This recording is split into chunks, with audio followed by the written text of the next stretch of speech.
I'm Lisa. Welcome to the Hawley Area Community Show. And today with me I have Hawley High School senior Alex Ames. Welcome, Alex. Thank you for having me, Lisa. Yep. Maybe you could tell everybody out there a little bit about who you are, school, etc. My name is Alex Ames. I'm a senior in Hawley High School.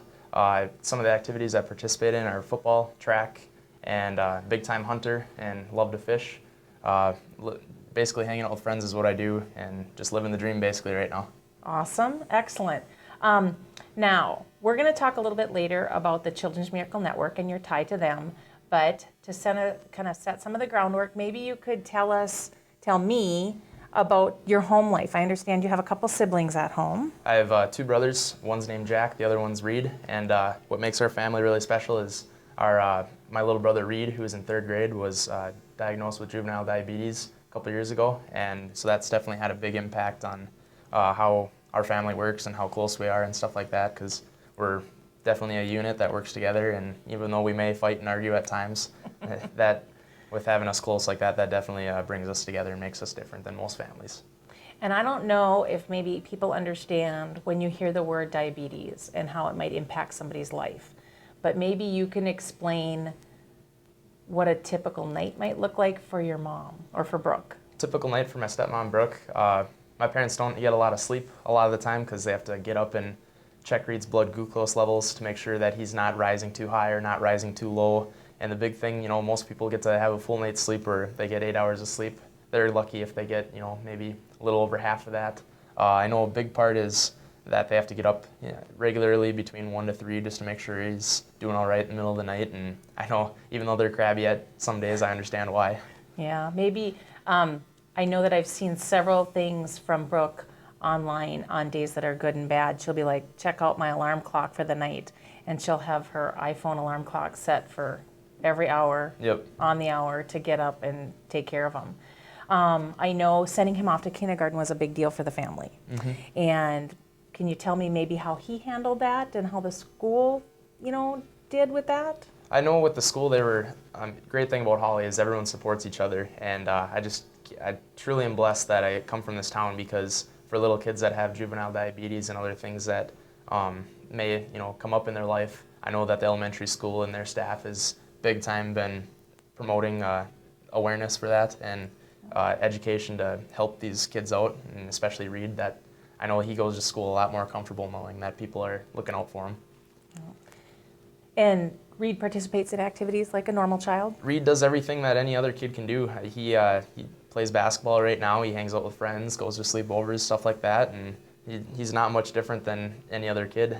Very aware of his own. Yep. Very aware of his own personal situation. He's old enough now to be aware. Yep. After the break, we're going to talk a little bit about Alex's involvement with the Children's Miracle Network and something that he did last week. We're back with Alex Ames, and we're going to talk a little bit about last week. You had an interesting activity that you ended up doing. Maybe you could tell us what you were doing and why. Well, it started all out last Friday when I went to Sanford to help with the Children's Miracle Network, answering phones and stuff like that. I ended up putting on a role that I never thought I'd be able to fill the shoes for, and that was to dress up as Alphonse the Mouse, which is the mascot for Sanford, and what all the kids look up to there. Going in that day, I had no idea what my story would have been with going through with that. I had no idea what I was about to expect. All I knew was going there to help kids. The big thing that just shocked me was as soon as I hit 4th floor with seeing all the little kids with different illnesses like cancer and stuff like that, it made me realize what life is truly about and how grateful I am to be from where I'm from and have what I have, because for some families, when I seem like my life is hard, I can't imagine what some of these other families go through. And big thing that I did was I dressed up as Alphonse Mouse, and I went from room to room and visited some of these small kids, and I'll remember their faces for the rest of my lives. For the rest of my life, I definitely shed some tears that day. Any stories about your day when you were Alphonse that stand out in particular to you? One story that definitely really stands out to me is that I had a little girl by the name of Caitlin, who was probably between 5 to 7 years old. And as I went in there, I found out that she had some sort of cancer. I didn't figure out what kind, but she was just a frail little thing. And as soon as I came in, I looked at her on the bed before she saw me, and she was just kind of looking very sad, very upset with what the circumstances she was given. And as soon as she saw my big mouse head come in, she lit right up like a 4th of July. And she just instantly just started laughing and giggling, and it made her family so happy, and it made me happy that I could, interact with her and play with her for a little bit and seeing what she's up to and everything like that. The big thing that really just took it right to home was as I was leaving, her smile went from bright to all of a sudden really sad as I was leaving the room, and I saw tears roll down her face as I'm leaving. And the big thing that just took me right to heart was as soon as I was leaving that room, she came running down the hallway crying, and she gave me one last hug goodbye, which was definitely the biggest hug I've ever given in my entire life. And it will definitely be the biggest. That's awesome. That is awesome. It was nice that you could do that. I'm sure they were very appreciative. Now, maybe you could tell us how dealing with a lot of these medical issues, as part of your family, as participating in the Children's Miracle Network Day, maybe that's influenced what we're going to do for our career, maybe? Absolutely. With Children's Miracle Network, I learned a lot of things, and it made me open my eyes about what's really important in life and what I was put on this earth to do. And I truly believe that my purpose on this earth is to help people out, and especially help kids like that. To be able to walk out of a hospital like that every day would be a feeling that I would never get old of, ever.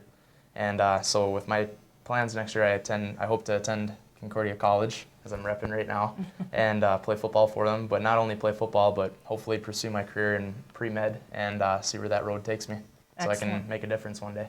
Excellent. Are your brothers excited that they get to stay local and get to come watch you play football for another 4 years? Yes, ma'am. They're definitely very excited. They like the fact that we don't have to change colors. Oh, we're going to go. And the big thing is it's not too far away from home.